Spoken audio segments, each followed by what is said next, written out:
Comment le respect du vivant et des lois naturelles s'avère vecteur d'épanouissement et d'éveil à plus grand que soi. Nutrition, psychologie, spiritualité, naissance naturelle, maternage proximal et parentalité consciente, découvrons ensemble comment la santé du corps, de l'âme et de l'esprit permet de retrouver du sens et un abord joyeux de l'existence. Je suis Chloé Houdin-Gasquet, psychologue, psychothérapeute et maman de 3 enfants.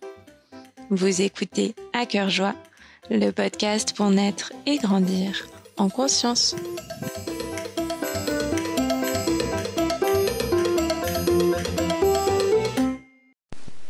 Aujourd'hui, je reçois Cécile de la The Zèbre Family sur Instagram. Cécile a 26 ans, elle est la maman de 2 enfants. La naissance de sa fille l'a totalement bouleversée et transformée au point de ressentir un véritable appel à devenir sage-femme pour accompagner les naissances à domicile. Cécile a elle-même donné naissance de façon autonome, chez elle, dans son intimité et sans assistance médicale. Elle a accepté aujourd'hui de nous raconter son émouvante histoire. Bonjour Cécile. Hello, merci de me recevoir aujourd'hui. Je t'en prie. Qu'est-ce qui t'a mené à ces prises de conscience autour des grossesses et des maternités et quel a été ton cheminement? Alors, moi, on va dire que je partais de loin. Dans ma famille, j'ai toujours, des petites, j'ai toujours entendu des récits de naissance traumatiques et j'avais vraiment une vision, la vision qui est prédominante dans nos sociétés de l'accouchement. Voilà, l'accouchement hyper médicalisé, ça se passe pas bien. C'est douloureux, c'est un sale moment à passer. J'avais carrément en tête de demander une césarienne programmée sous anesthésie générale. Le truc incroyable, le truc est totalement opposé à ce que finalement j'ai Ce que tu vécu par défends la suite. aujourd'hui. Oui, ce que tu Ouais. défends aujourd'hui. C'est très marrant. Donc, je suis partie de là, en fait. Et je suis tombée enceinte une première fois avec mon chéri. J'avais un stérilet, j'étais étudiante et c'était vraiment une période très difficile de notre vie parce que on n'avait vraiment pas un sou, mais vraiment, on vivait très mal à ce moment-là. Et c'était la crise dans notre couple aussi. Donc voilà, je suis tombée enceinte à un moment où vraiment dans ma vie c'était très très bancal et mon chéri il était très content et moi j'avais envie d'un enfant mais c'était pas forcément le moment. J'apprends que je suis enceinte de 3 mois et quelques et voilà mon chéri est très content. Moi je digère un peu et puis bien sûr dans ma tête c'était clair et net. On voulait un enfant, c'est pas facile pour le moment, mais on nous offre ça.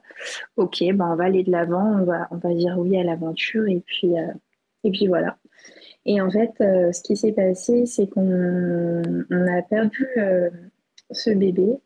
Ça a été vraiment très douloureux parce qu'on avait vraiment envie d'avoir un enfant et que du coup, on ne voyait plus attendre.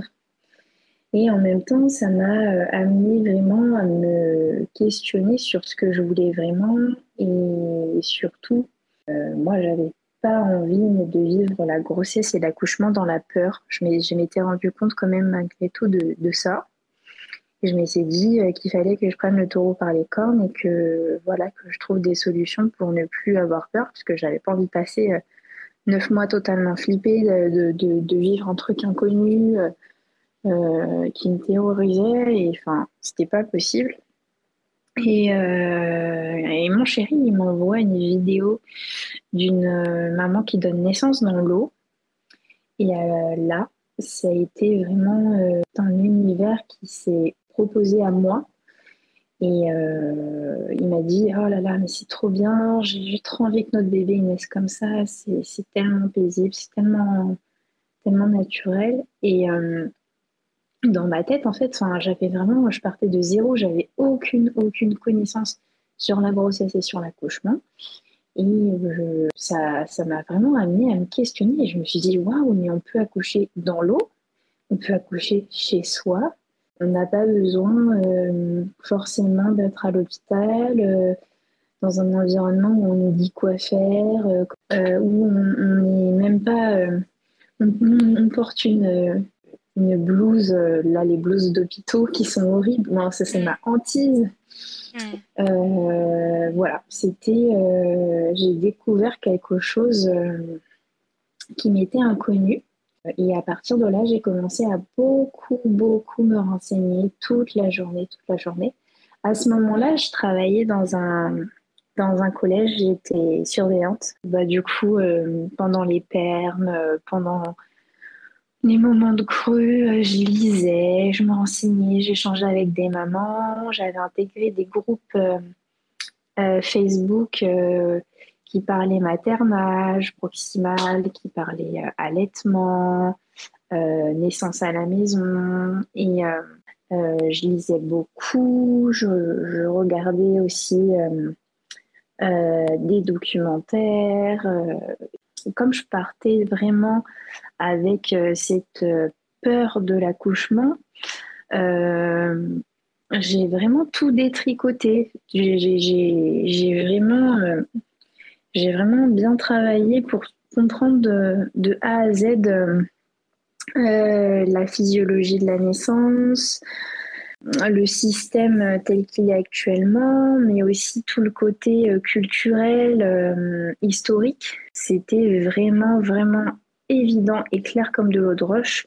Bah, mon bébé, mes enfants ne naîtraient pas à l'hôpital. Voilà comment on en est venu un petit peu à tout ça. Et moi, mon chéri, il n'avait pas envie que nos enfants naissent à l'hôpital non plus. Et ni même en structure, en fait. On n'avait pas envie de maison de naissance, de plateau technique. On avait vraiment envie d'être chez nous. Et après, moi, j'ai une personnalité vraiment très, très, très indépendante. Je suis vraiment un électron libre et depuis toujours. Et j'ai des opinions très tranchées sur les sujets que je maîtrise en tout cas. Quand je sais que je veux quelque chose, ben, en fait, rien ni personne ne peut me faire dévier de mon chemin ou de ma pensée, euh, à part si les arguments sont valables et entendables et recevables. On a cheminé vers ça et on ressentait vraiment un décalage avec la société tout entière et avec nos proches aussi. On restait évasif sur le sujet, en fait, on n'en parlait pas parce qu'on tout simplement n'avait pas envie de rentrer dans des débats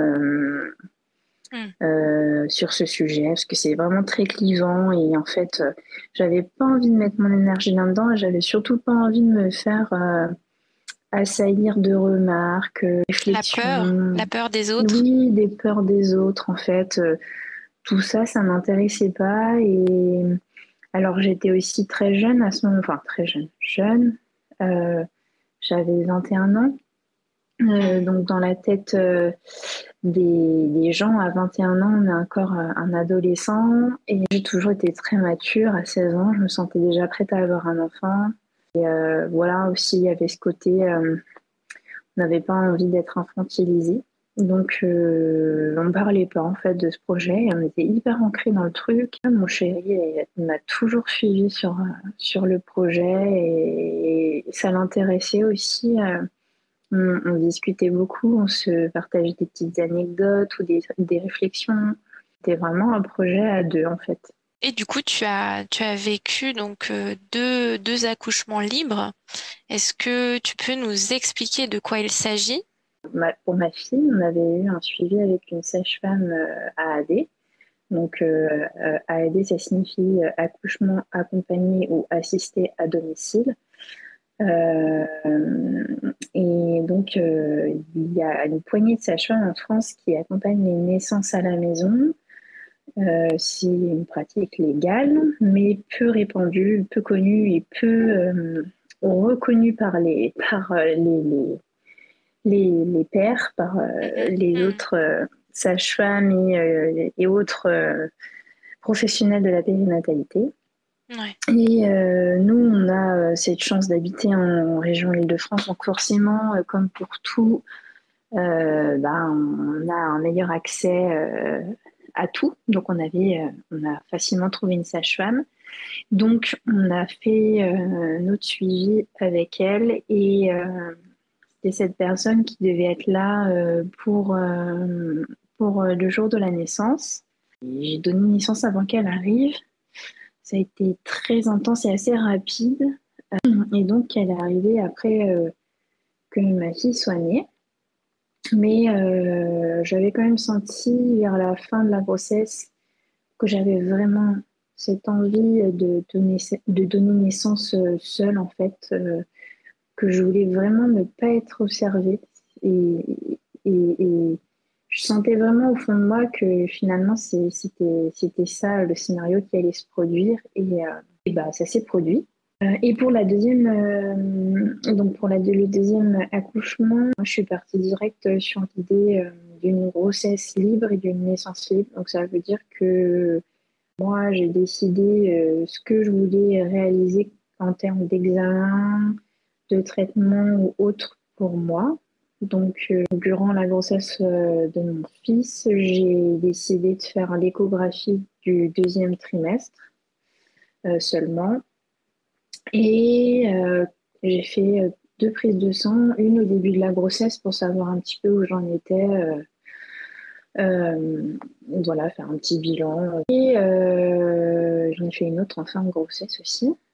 J'ai décidé ce que j'avais envie de faire ou non pendant cette grossesse. Parce que tout simplement, je pense que, enfin, en tout cas, c'est mon ressenti très personnel, mais je m'écoute beaucoup dans la vie. Je suis connectée à mon corps, je suis connectée à mes émotions, mes sensations, mes ressentis. Et j'arrive à sentir malgré tout. Alors, je ne prétends pas avoir la science infuse et peut-être qu'un jour, oui, je passerai à côté de quelque chose, mais très globalement, j'arrive à identifier quand il y a quelque chose qui ne va pas.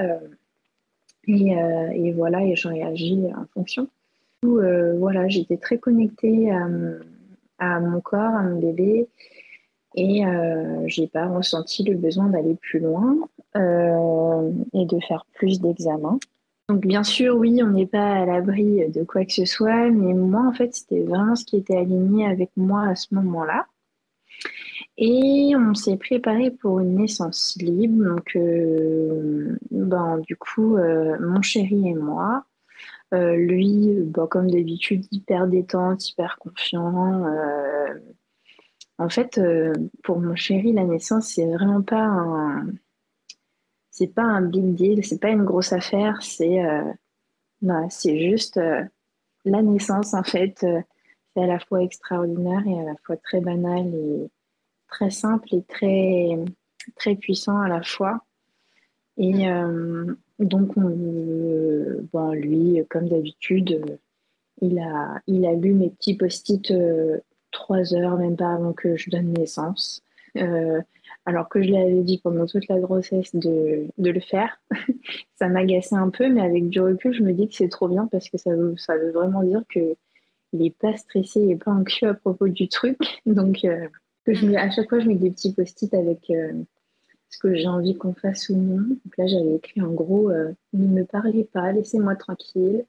Euh, Ne me touchez pas, parce que pour la naissance de ma fille, vraiment, j'avais pas envie qu'on me touche, j'avais pas envie qu'on me parle. Et dès qu'on me disait un mot, ah oui, je voulais pas qu'on me parle dans la pièce aussi, j'avais mis ça. Et finalement, en fait, pour cette deuxième naissance qui a été très différente, c'était moi qui n'arrêtais pas de parler. J'arrêtais pas de parler. J'avais besoin de son contact énormément. J'ai mis des post-it qui n'ont servi à rien. Mon fils est né. 15 minutes avant la naissance, on a une amie qui nous a rejoints. Elle avait photographié la naissance de ma fille.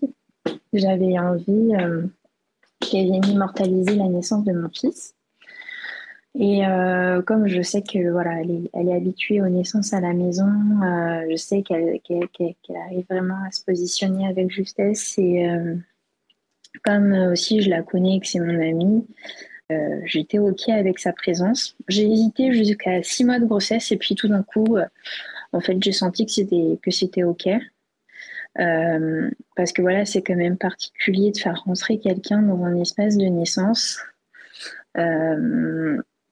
On a vraiment perdu cette notion, mais c'est vrai que donner naissance, c'est vraiment un acte intime, c'est un acte sexuel, et c'est quelque chose ouais, de sacré et de vraiment, quand on laisse quelqu'un rentrer dans l'espace de naissance, il faut vraiment être conscient que même s'il n'ouvre pas la bouche, rien que sa présence va manifester quelque chose et aura forcément un impact positif ou négatif sur le déroulement de la naissance.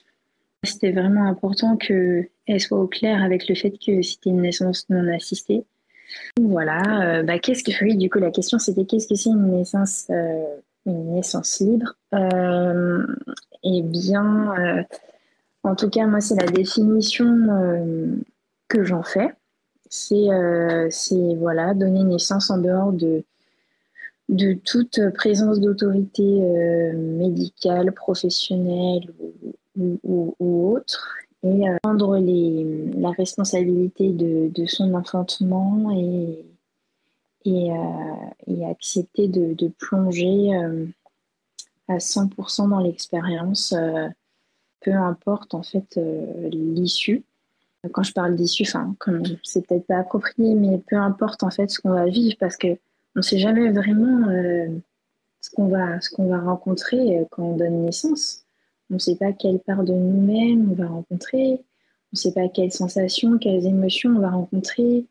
C'est à chaque fois très différent. On a beau avoir 2, 3, 4 enfants, chaque naissance est différente et chaque naissance peut nous amener à rencontrer une part différente de nous-mêmes.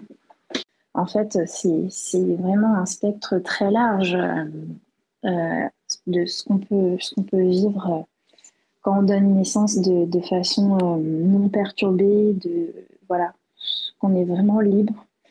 On peut vraiment vivre des choses très intenses et on peut aussi vivre quelque chose de plus plat, moins intense, ça arrive aussi.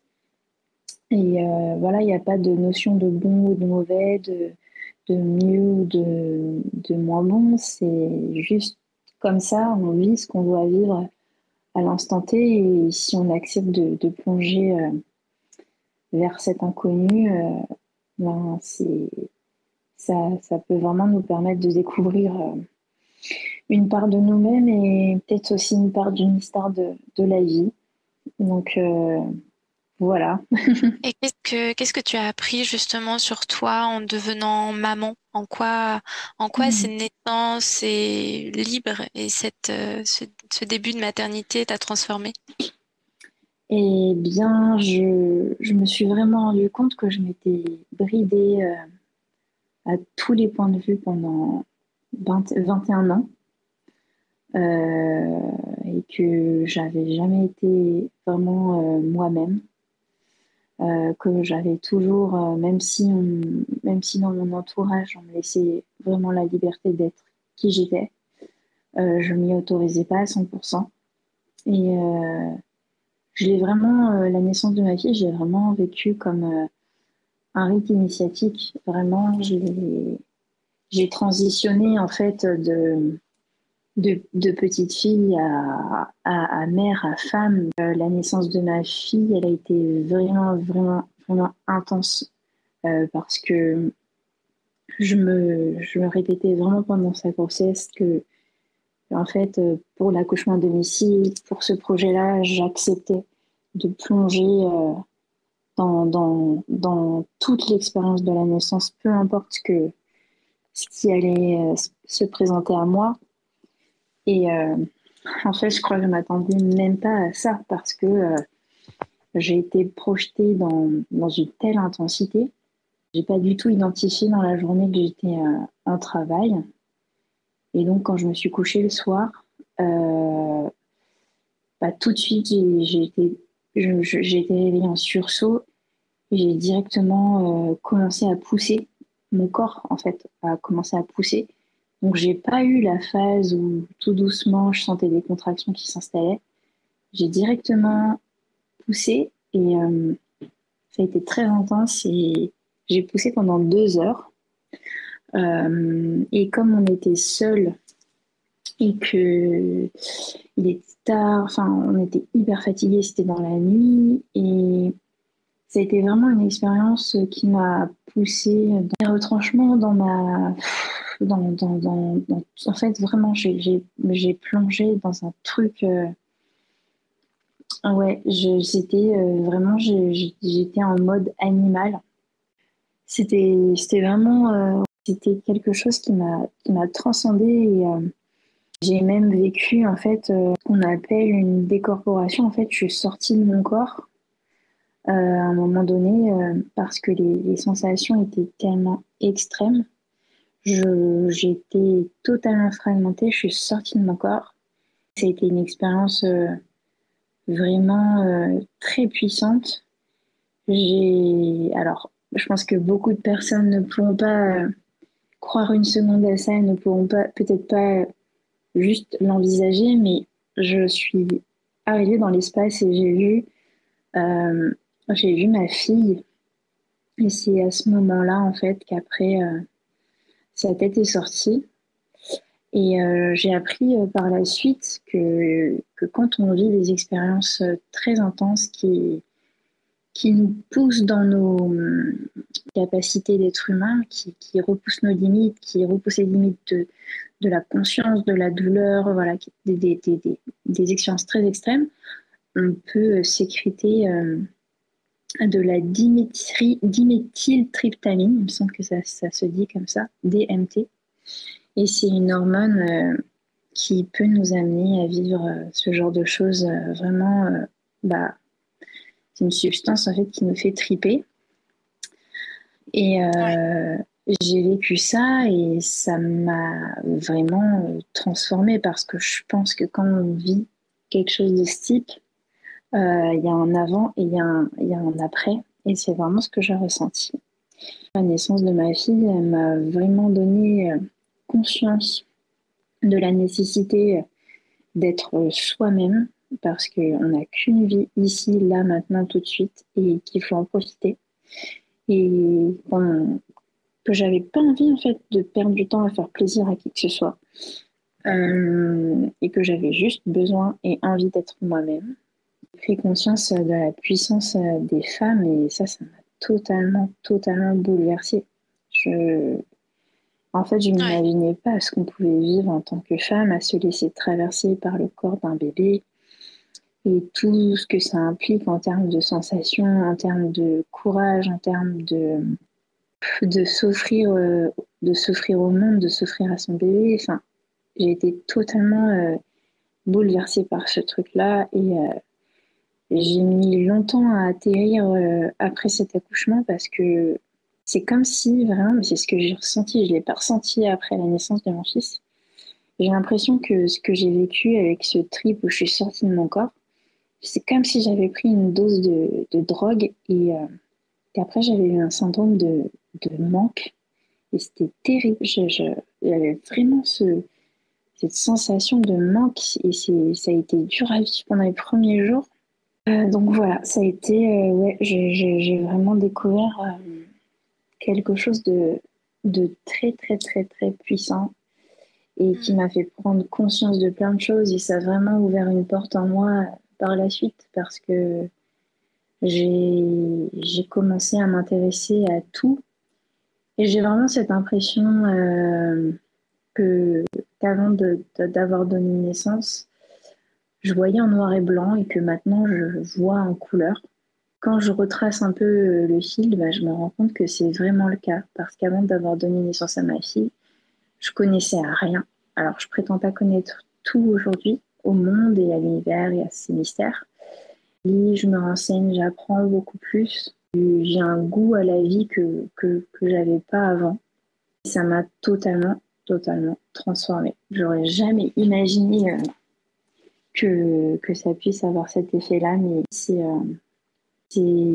quelque chose qu'on a perdu au fil du temps, puisque on a commencé à donner naissance de façon systématisée, industrialisée et normée. Mais je pense que ce sont des choses vraiment qui donnent une puissance incroyable à la femme qui va devenir mère et au couple aussi.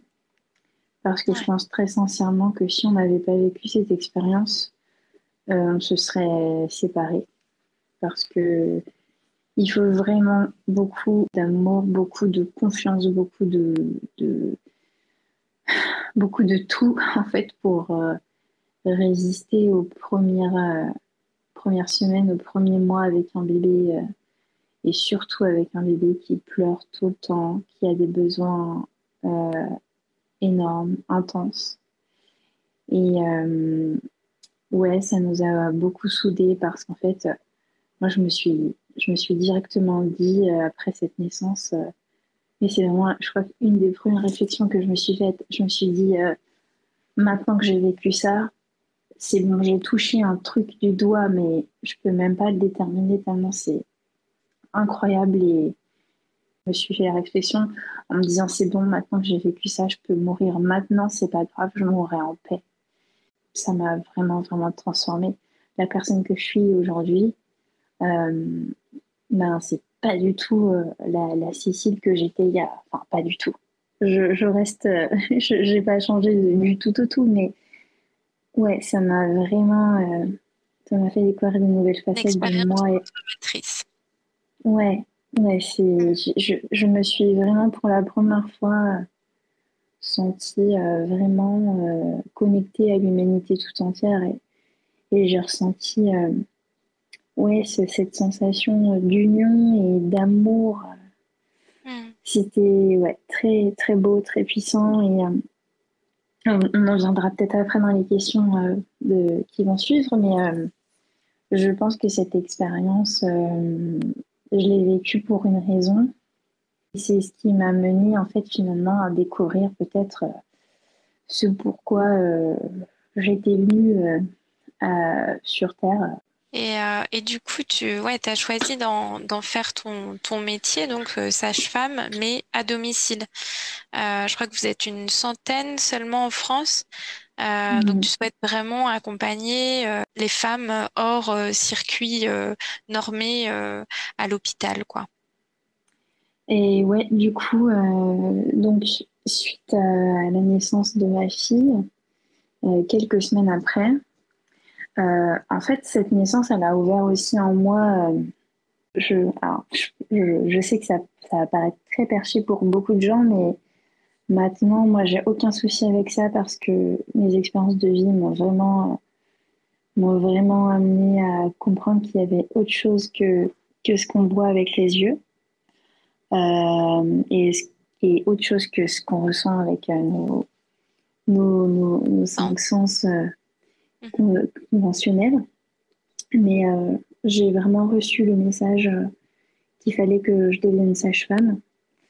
Et moi, j'étais à mille lieues de vouloir reprendre des études. D'ailleurs, j'avais arrêté les études et j'avais dit que j'en reprendrais pas parce que c'était pas pour moi. C'était trop de stress, trop de contraintes. Enfin, vraiment, c'était pas possible. J'avais juste envie de faire un métier en libéral, enfin en libéral, en freelance, faire ma vie, m'occuper de mon enfant et basta. Et 3 semaines après la naissance de ma fille, je me souviens de ce moment qui était très particulier. Je la regardais, je l'avais dans les bras, je la regardais dans les yeux. Et là, j'ai entendu la phrase, tu vas devenir sage-femme. Et alors moi, je me suis dit, oh là là, c'est quoi ce truc? C'est super bizarre. Et ça tournait en boucle dans ma tête. Je l'entendais en permanence, tu vas devenir sage-femme, tu vas devenir sage-femme. Et, euh, et j'ai commencé du coup à faire des petites recherches sur Google. J'ai très vite compris qu'en France, ça allait être compliqué parce que j'ai pas de bac général, parce que ça faisait déjà longtemps que j'étais sortie du circuit scolaire. Puis je sais pas, tout d'un coup, je vois qu'on peut faire ça en Belgique et que après on peut exercer dans toute l'Europe sans avoir à passer l'équivalence. Donc je me dis, bon, bah, la Belgique, ok. Ok, nous on habite en Île-de-France. Mais je sais pas, j'ai tout de suite senti qu'il fallait quand même que je me renseigne. J'ai commencé à un petit peu m'enseigner, puis j'ai postulé. C'était une période horrible parce que dans ma tête, ça tournait en boucle. J'avais ce message qui revenait en boucle. Et il fallait, là, ça devenait vraiment très oppressant. Et c'était difficile parce que c'était pendant la période de confinement. Donc j'étais confinée, j'avais ce truc-là qui tournait en boucle et j'en devenais dépressive en fait. Parce que je me prenais des refus. Toutes les 2-3 semaines, il y avait une école qui me répondait, qui me disait non, c'est pas possible, on ne vous prend pas. Enfin voilà. Et alors là, on arrive à la fin de l'été, le 4 septembre, et il me restait à attendre la réponse d'une dernière école. Là, je reçois le mail. Là, c'était compliqué, mais tout de suite, je me suis dit, c'est pas grave, en fait, on va trouver des solutions, ça va le faire. Et voilà, et il faut avoir confiance. Et donc, au fur et à mesure, c'est comme ça que j'en suis venue à suivre ces études. Euh, donc, effectivement, pour devenir sage-femme à AD, donc ça, c'était ce qui m'a vraiment guidée dès le départ. Là, je suis en 3e année. Donc, ça se passe en 4 ans en Belgique, ces études-là. Quand je suis invitée voilà, comme ça dans des podcasts et comme souvent, du coup, ça tourne autour du sujet de mon parcours et de ces études-là, je le réalise et je me dis effectivement, ouais, c'est beau comme tout s'aligne et comme finalement l'univers m'a mis comme le petit pousset, il m'a mis les petits cailloux sur le chemin. Qu'est-ce qui fait que du coup, toi, tu as vraiment envie d'accompagner ces accouchements plus libres? Quelle est la différence entre un accouchement libre et un accouchement médicalisé? De façon un peu Mm. pratique, hein, parce que je pense qu'il y a beaucoup de personnes qui ignorent un peu tout de cette différence pourtant fondamentale en fait entre ces deux Mhm. propositions. C'est des sujets qui sont quand même assez sensibles aujourd'hui parce que ça touche à des vécus qui peuvent être traumatiques dans les lignées, mais aussi pour, voilà, dans les vécus actuels de nombreuses femmes, de nombreuses familles. C'est vraiment sans aucun jugement de valeur que j'aborde le sujet. C'est juste un état de fait et je ne juge pas qui que ce soit. Je ne juge pas si on a eu envie d'un accouchement médicalisé ou au contraire si vraiment on a envie de se passer de toute médicalisation. Moi, je pense que voilà, on fait nos choix en fonction de. L'essentiel, c'est vraiment de faire des choix réellement éclairés. Et ce qui est vraiment, d'un point de vue plutôt pragmatique et technique, on peut évoquer, ça va être que tout simplement, bah, à la maison, dans une naissance libre, on est juste soi face à soi et on doit on doit se confronter à soi-même et à qui on est et à nos croyances et à notre constitution, j'ai envie de dire. Et c'est une expérience où on doit vraiment accepter, comme je l'ai dit juste avant, qu'on doit accepter de plonger dans ce que la naissance a à nous offrir, peu importe ce qu'elle a à nous offrir. Donc voilà, à la maison, ben, on suit nos ressentis, on est libre de nos mouvements, on est libre, si vraiment on s'écoute et qu'on laisse le processus faire, ça peut durer 1 heure, 2 heures, ça peut durer 48 heures, 72 heures. Il n'y a pas de normes en fait, il y a pas de normes, il n'y a que ce qu'on a envie de vivre, de s'offrir et aussi quelles limites on se fixe, ou qu'on ne se fixe pas d'ailleurs. Voilà, En fait, par essence, la naissance libre, je pense que c'est embêtant de la définir puisque c'est tout simplement le processus que vivent les êtres humains depuis des millions d'années avant qu'on ait mis le grain de sable, le grain de sel de la culture, plus tard de la médicalisation, mais qui est aussi une culture, qui fait partie intégrante de notre culture. Donc ouais, en fait, à la fois, on peut donner une définition parce que on peut l'opposer à d'autres choses aujourd'hui, mais en même temps, la naissance libre, c'est juste la naissance, en fait, tout simplement. C'est comme ça que nous, notre espèce a perduré depuis des millions d'années. On disait pas, je pense pas qu'il y ait quelques millions d'années, on parlait de naissance libre, on parlait juste de naissance.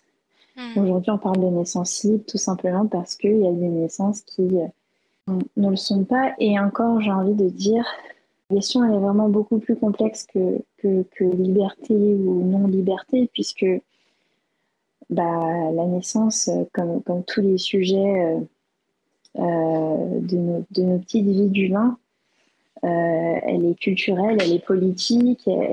Voilà, il y a plein de sphères qui viennent se mêler à la naissance. En fait, j'ai envie de dire qu'à la fois, on est toujours libre de choisir de ne pas l'être, et en même temps, c'est pas si simple que ça, parce que il y a les milieux culturels, il y a les milieux sociaux, il y a voilà, plein de déterminants qui entrent en compte, et on peut tout simplement ne pas avoir l'information et de savoir que c'est possible de vivre une naissance à la maison, accompagné, assisté ou non, et finalement se diriger vers l'hôpital. Après, on peut se poser la question aussi de se dire, mais finalement, on vit dans une ère où l'information, elle est libre d'accès et on peut être libre ou non de faire des recherches. Si on décide de ne pas faire des recherches et de se tourner vers la norme, est-ce qu'on est libre ou non? Enfin, voilà, c'est vraiment des questionnements qui mériteraient peut-être effectivement d'être approfondis et qu'on en discute avec d'autres personnes qui réfléchissent sur le sujet. Ça va être super intéressant d'ailleurs. J'adorerais qu'on puisse, je sais pas, monter des groupes de réflexion là-dessus, que peut opposer les naissances libres aux naissances médicalisées. Je ne sais pas si c'est correct de le dire comme ça, mais en tout cas, voilà, c'est le mot que je pose là. Où donc on va être dans une institution qui nous prend en charge. Donc à partir de là, bien sûr, quand on rentre à l'hôpital, on est pris en charge. On est un patient, en tout cas en France et dans de nombreux pays. À partir de là, il y a malgré le fait qu'on nous rabâche sans cesse qu'il y a le principe de consentement éclairé, qu'il y a la loi Kouchner en France et plein d'autres choses.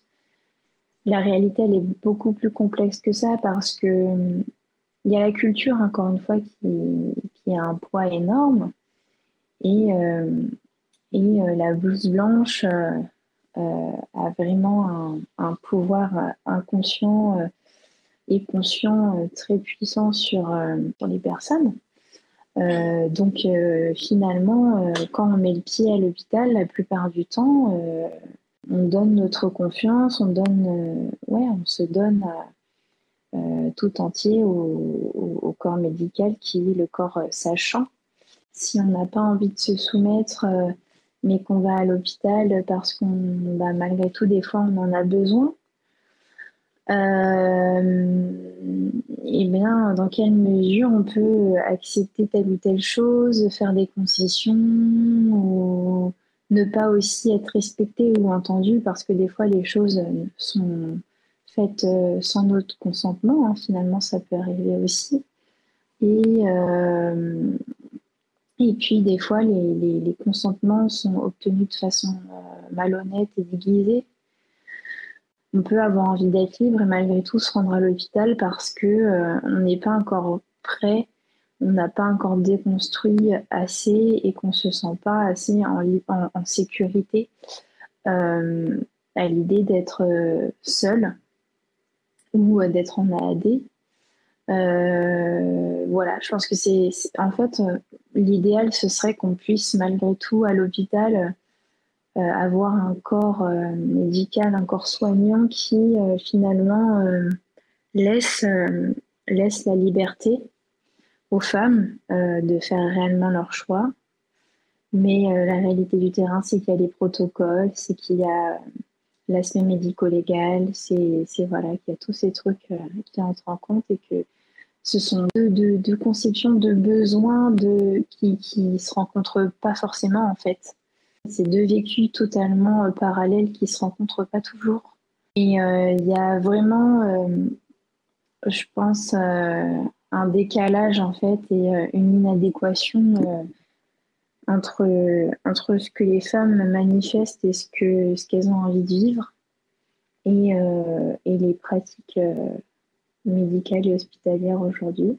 Et le problème, il est plus large parce que finalement, c'est pas que un problème qui émane de l'institution et des soignants, c'est un problème culturel parce qu'on vit dans une société judéo-chrétienne qui est vraiment très marquée par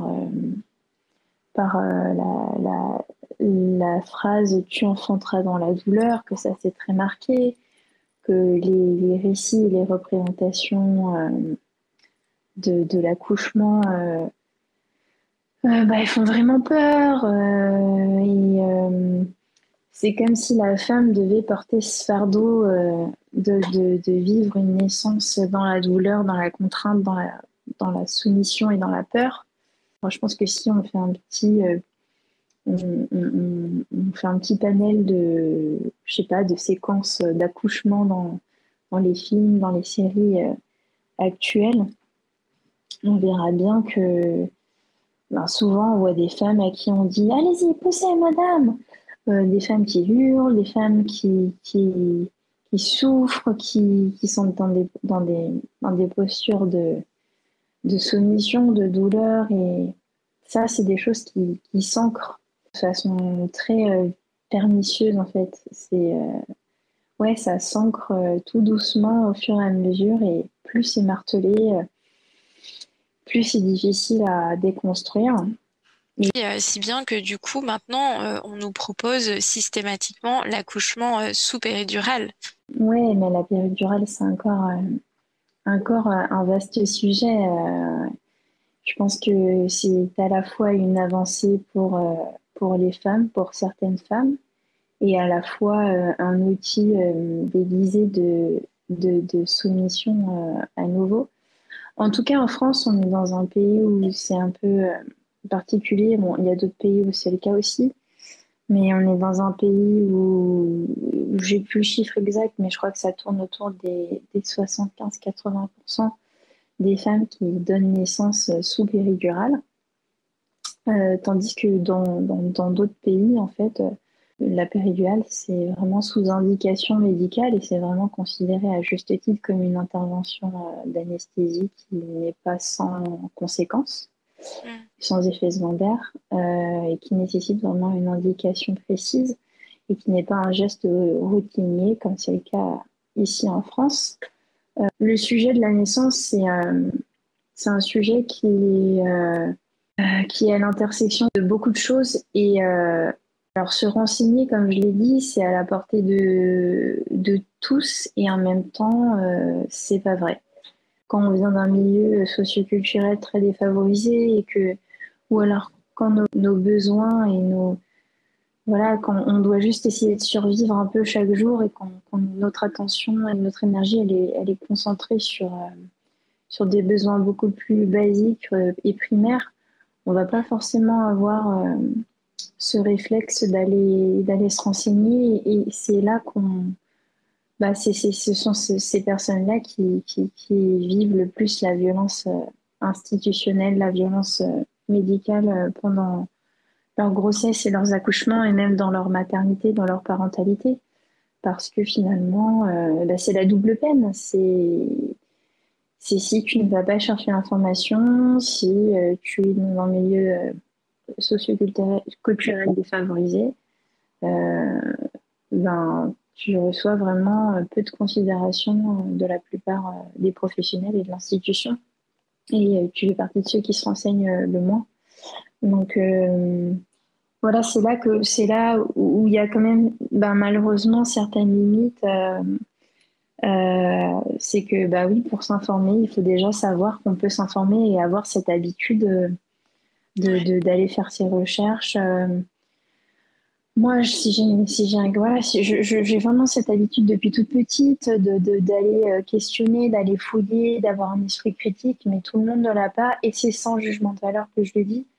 Mais voilà, c'est aussi une question d'éducation et de culture et de milieu dans lequel on évolue. Et ouais, c'est complexe. Et on le voit aujourd'hui, les femmes qui optent pour un accouchement assisté à domicile, accompagnées d'une sage-femme, ou qui vont en maison de naissance, ou voilà, qui rédigent des projets de naissance, comme on dit maintenant.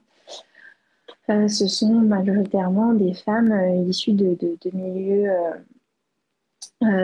milieux socioculturels de catégorie moyenne aux plus hautes catégories sociales.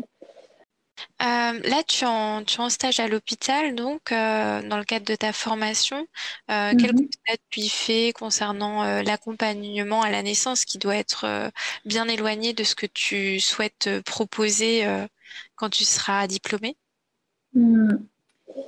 Et ouais, c'est vraiment, c'est ça, c'est vraiment éloigné de ce que j'ai envie de proposer, et ce qui me semble être le plus juste et le plus respectueux, en fait, de l'humain avec un grand H. Mm. Pour moi, c'est comme pour beaucoup de choses, hein, c'est le capitalisme a amené avec lui l'industrialisation. Et l'industrialisation, quand on parle d'industrialisation, on pense aux usines. Et en fait, ça va bien au-delà de cet aspect-là, puisque ça a imprégné tout de la société, l'éducation, l'accouchement, la parentalité, le soin. Euh, Aujourd'hui, moi, je pense qu'on traverse vraiment une grosse crise du care, du soin, au-delà de l'aspect de la naissance. Mais je pense qu'il faut vraiment qu'on s'interroge sur la façon dont on prend soin des individus à l'hôpital quand ils traversent la maladie, quand ils traversent des épreuves, euh, et comment on prend soin des individus dans les structures d'accompagnement social. Ouais, c'est hyper questionnant. On est dans une logique industrielle, dans une logique de rente, de rendement, voilà, on catégorise tout parce qu'il faut tout normer, il faut des protocoles, il faut des marches à suivre. On est dans un mode d'accompagnement, on travaille à la chaîne, quoi. Mm. On a des, on a des numéros de dossier, on a des gens qui doivent rentrer et qui doivent sortir le plus rapidement de l'hôpital, qu'il s'agisse d'une opération, je sais pas, de la cataracte, du genou ou d'un accouchement. Il faut que ça tourne, il faut que ça aille vite, il faut que ça suive les protocoles pour que tout le monde soit protégé d'un point de vue médico-légal. Idéalement, les patients rentrent dans des cases précises pour pas trop qu'on ait à réfléchir. Moi, c'est quelque chose qui me paraît vraiment pas juste. C'est donc ça, pour moi, je le classe dans la violence institutionnelle. Il y a aussi, finalement, la violence institutionnelle qui a pénétré dans certains soignants et qui aussi, des fois, sous couvert de violence de l'institution voilà, qui maltraiterait les soignants, ce qui, je ne le nie pas du tout, hein, ce qui est quand même le cas.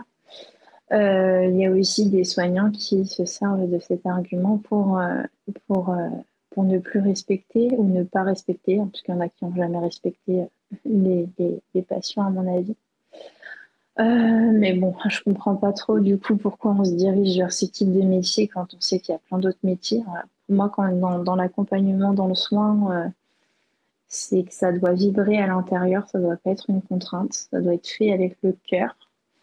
Même si je peux comprendre une certaine lassitude due au contexte actuel, en soi, moi je le comprends tout à fait. Mais voilà, faut pas oublier qu'en fait, que derrière des numéros, que derrière la dame qui est la 10e patiente admise aujourd'hui pour un accouchement, il y a une personne humaine avec une histoire passée, une histoire actuelle, un bébé qui va naître et que ça dépasse juste un numéro de dossier. Moi, je sens que ma place aujourd'hui, c'est pas de faire changer le système en lui-même. Il y a peut-être des gens qui sont venus sur Terre pour participer à ça, mais moi, je peux C'est pour pas. proposer autre chose. Oui, moi, voilà, je peux pas. Je sens que mon énergie, en fait, ma place, elle est pas juste ici Ouais. et que je suis attendue ailleurs. Mm. Mais oui, c'est globalement pour moi qui ai vécu toutes ces expériences dans ma pleine souveraineté.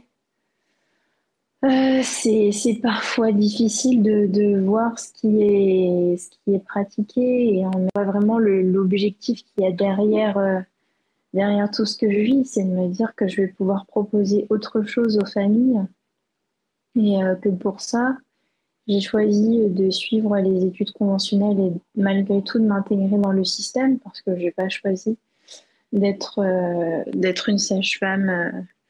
Euh, Comment dire? J'ai choisi d'être une sage-femme diplômée du système, formée par le système, même si bien sûr je me renseigne à côté, je me forme à côté. Voilà, ma formation globale, c'est pas que ce que j'ai appris à l'école et heureusement. Mm. Mais j'ai choisi malgré tout d'être une part de ce système et du coup, ça me questionne, ça me confronte moi aussi à tout ce qu'est le système et l'institution et cette culture de la naissance. J'en fais partie malgré moi.